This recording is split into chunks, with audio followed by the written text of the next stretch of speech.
আমি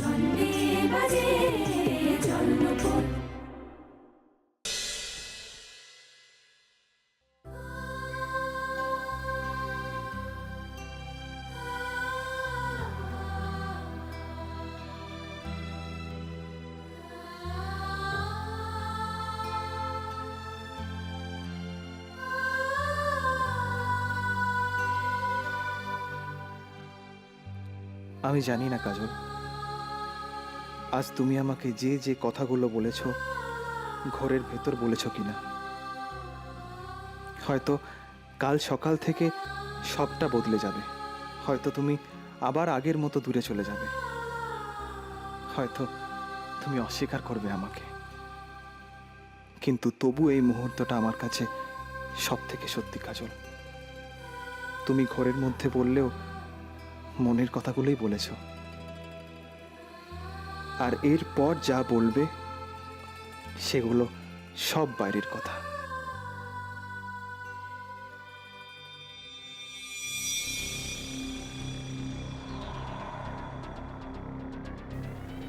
কাজল, কাজল, লক্ষ্মীটি আমার, ওষুধটা খেয়ে নাও। এটা খেলে তোমার জ্বরের তাপ অনেক কমে যাবে, কষ্টও কমবে। লক্ষ্মীটি কাজল, এই ওষুধটা খেয়ে নাও।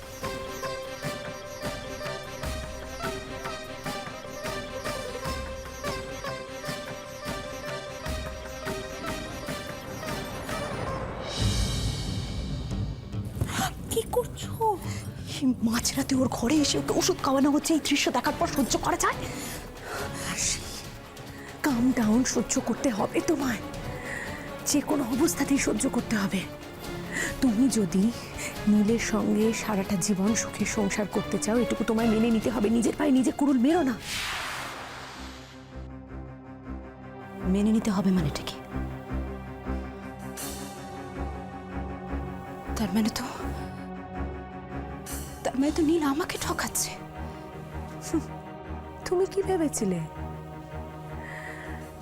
তুমি কি ভেবেছিলে যে নীল তোমাকে ভালোবেসে তোমার সঙ্গে সংসার করতে চাইছে? এটা ভেবেছিলে? তবে হ্যাঁ আরশি,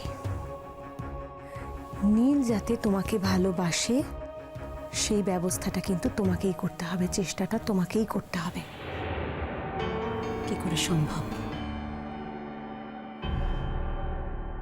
এটা তো অসম্ভব একটা ব্যাপার। এই মাঝরাতে ওই ছেলেটা নিজের ঘর ছেড়ে কাজলের ঘরে এসে ওকে ওষুধ খাওয়াচ্ছে। কতটা টান থাকলে তবে এটা সম্ভব মমিদি, তুমি বুঝতে পারছো? এই টানটা তোমাকেই ঘোচাতে হবে।